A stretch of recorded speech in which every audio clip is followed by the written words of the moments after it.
Welcome to video 3 of module 3. We're going to talk about what an ideal accessible school could look like. An ideal accessible school would have all of the elements of an ideal public space, plus an inclusive learning environment. Yes. Oh, I have something to share for this. Okay, here we go. Here's the screen share. So this is a manifesto of the neurodiverse classroom, and it is from the behaviorrevolution.com, who gave me permission to share this, and it'll be in one of the resources.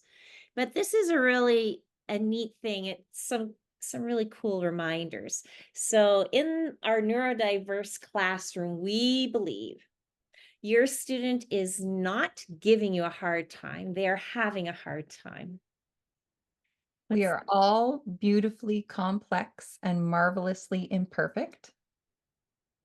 All kids need to be valued just the way they are. Behavior is a symptom of underlying challenges. That's a good one. Um, Truly understanding your students' strengths and weaknesses is the key to improving behavior. Students do well if they can, teachers too. Disruptive behavior is a signal that your student is feeling unsafe. I love that one. Connection and collaboration between student and teacher are magical. Changing your students' behavior often requires changing your mindset. When a student feels good, they're able to do good. And the language you use matters. Every student deserves to feel confident and competent. Everyone is teachable. Every student can thrive. Isn't that beautiful? So wanted to share that because these are the kinds of mindset things that we're talking about in creating a classroom that's neurodiverse and even a school or a place. Okay, so there are more things you can do to create an inclusive learning environment. uh, a flexible classroom layout helps. Adjustable furniture. I have a Uh, question for you, Alicia. Sorry, ah, but no. we were talking a classroom that has a flexible layout. What do you mean by that? So things can move around, or there are different areas that can be it's just like accommodations and different adaptable ways of making the classroom work. Well, that's neat. So it's not like we're stuck with the desks are always in this configuration, but maybe we Right. can move it around and be flexible about it so that if my student needs needs less people in their group, that's okay, for example. Yeah. So okay. That's exactly it. Yes. And adjustable furniture and a variety of seating options. Something I love about my kids' teachers have pretty accessible classrooms in this manner. And what I love to see is all the different areas they can choose to work. My oldest child, his teacher has standing desks as well as exercise balls and all sorts of different areas. My youngest has places on the floor that have really comfy cushions that you can do your work on with those lap pads. I think I have one here. Hold on. Something like this. Oh yeah, okay. Yeah. So you can put this on your lap and sit on a cushion and do your work instead of at a desk. Those are some examples. Awesome. A class- a classroom can also have assistive technology and learning tools available. Sensory-friendly classrooms should have tools available in the classroom. Things like fidgets, headphones, weighted items, an exercise bike in the classroom would be great. Sensory rooms available within the school. We want to emphasize that these rooms shouldn't be used as timeout rooms or, you know, sometimes they're used for that type of stuff. They should be time in, and if they're for calming, there should be someone with them to co-regulate with them in the room and keeping everybody safe. Um, IEPs should preferably use neurodiversity affirming language. A great example is from NeuroWild. The person is a SLP who creates amazing resources. You can go to Teachers Pay Teachers and get this resource. I printed this one off for my IEP meetings this year, and I found it super, super helpful to get the right language written into their IEPs. And here's a screen share of the resource so you can see what it looks like. Awesome. And we're going to provide the link in the workbook, right? Yeah. Yes, there'll be a link at the end of your workbook for you to go find this. Another aspect is trained staff who honor the importance of felt safety as the first and most important goal. Access to resources, so speech language pathologists, occupational therapists, physiotherapists, psychotherapists, all sorts of different resources should be accessible. Positive and inclusive school culture. The emphasis should be on diversity, inclusion, respect for all students. Another aspect is that we don't often consider is student transportation. Usually a company is hired by the school board. I've had some interesting and not great experiences with student transportation in the past with both of my children.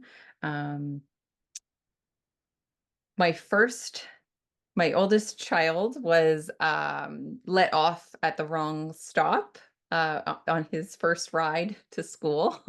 So he was actually let off at an incorrect school. And he at that point didn't have any communication ability. So he left his backpack on the bus. Like, he didn't have anything with him. There would be no notifying information about him at all. And then my youngest child was forgotten.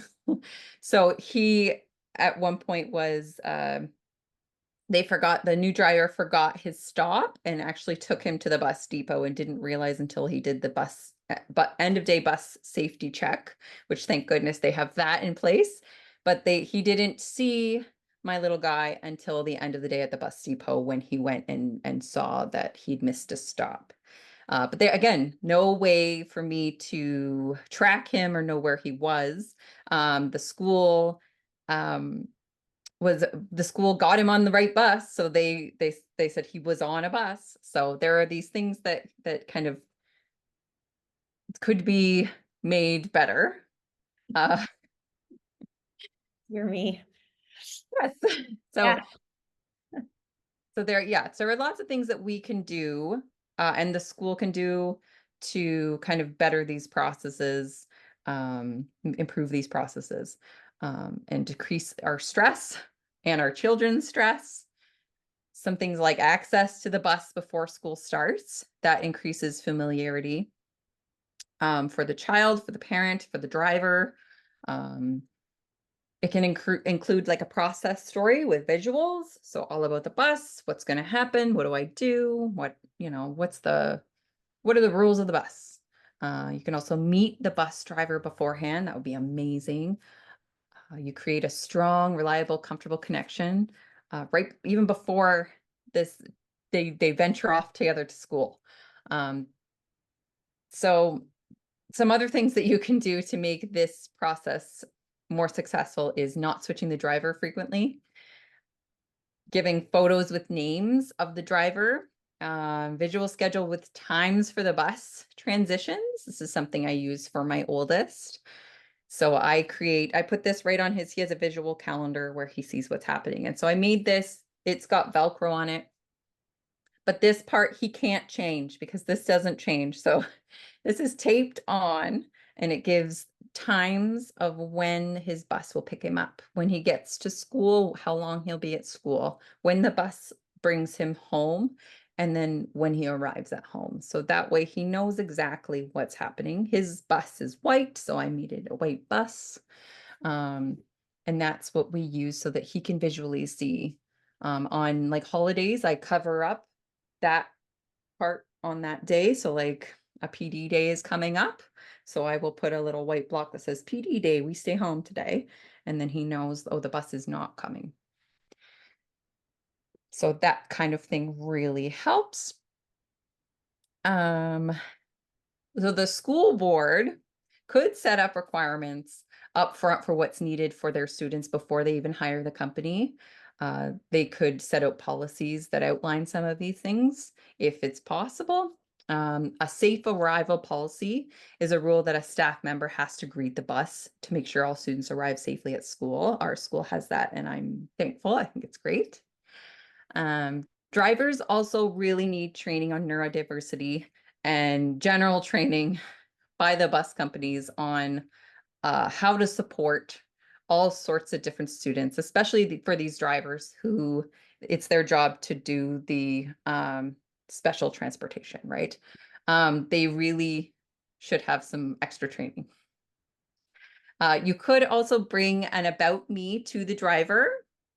I think there's an example we've got here. So you could do an about me just for transportation. And here's a about me template that you can download as a PDF. So you can print it and fill it out and put your own stuff on it. Or there's a fillable PDF that you can use to fill it out right on your computer and then print it off and give to them or send as a file, whichever works for your situation. But it can give you a little bit of an idea of, or give the driver a little bit of an idea of what kind of student is coming on their bus. Here's a little bit, I used kind of my son as my thoughts on this example of Sally Smith. Yeah, so things I like: quiet, calm voices, visual schedule, and lots of space.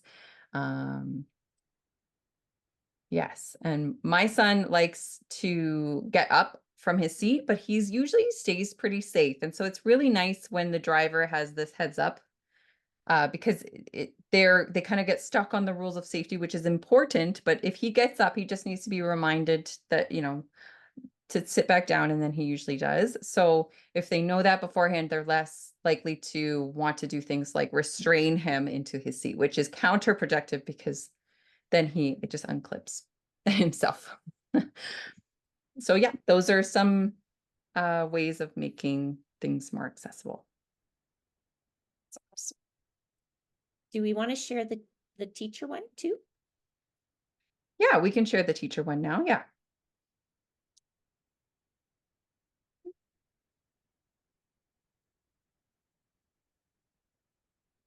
So here is an all about me example that you can give to teachers.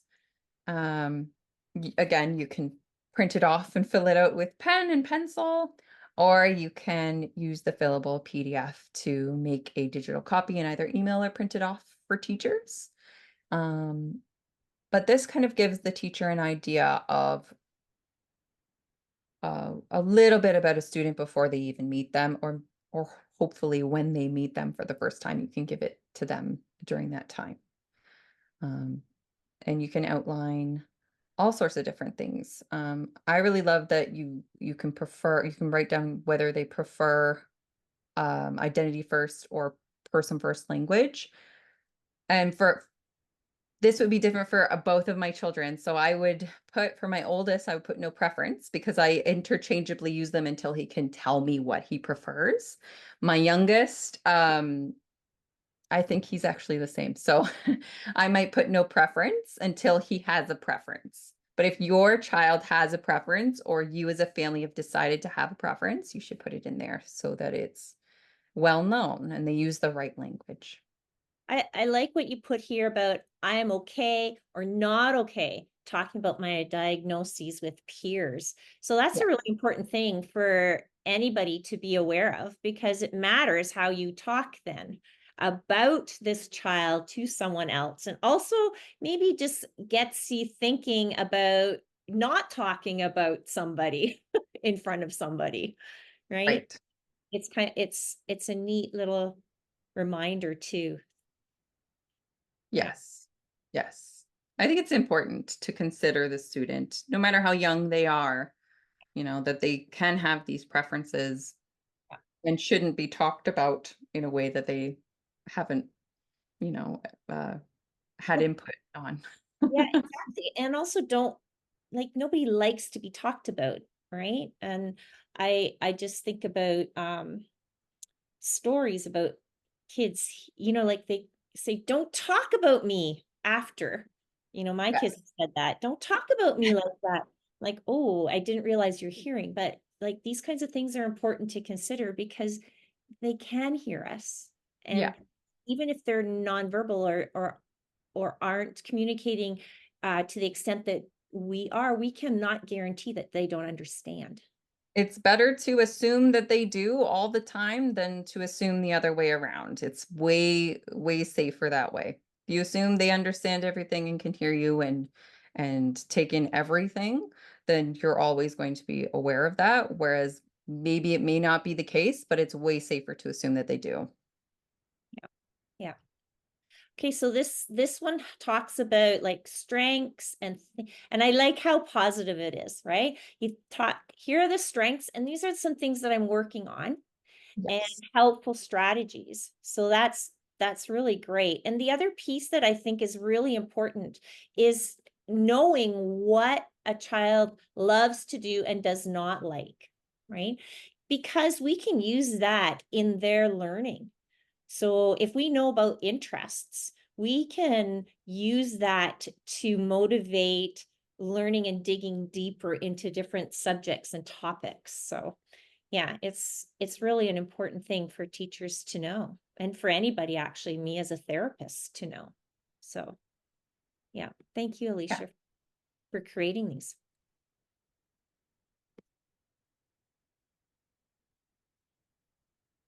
Okay, I guess that takes us to reflection time. All right, so here are some of those reflections that we want you to make at this point. Do you have a sensory friendly classroom or spaces at home or anywhere? And if you do and you're willing, share a photo or a description in the general discussions with this workshop. And I'm wondering, is there anything you would now add to those spaces? And then let's think about transportation. Now, not every child is going to be taking the bus, but you are going to use transportation for with every child. And so just think about what aspects of transportation are challenging for your child or for the student. And are there other strategies that, well, some of the strategies perhaps here that Alicia mentioned that you could incorporate into your uh, current way of doing things? Or is there something that we missed that you found helpful? Because it would be great if you would share that and think about those things too. And then is there something new that you're going to try? And so bring these reflections to our open discussion because we are super curious about things that you're doing too. And I think we all have our own experiences. Alicia, thank you for being vulnerable and sharing some of your experiences. We all have our own kinds of experiences and all of us can learn from them. So we look forward to having that discussion with you. And that brings us to the end of video 3 for module 3. Coming up, we're going to talk about uh, with respect to school, what could parents and guardians do to help make schools more accessible? And what about the teachers and administration? So see you soon.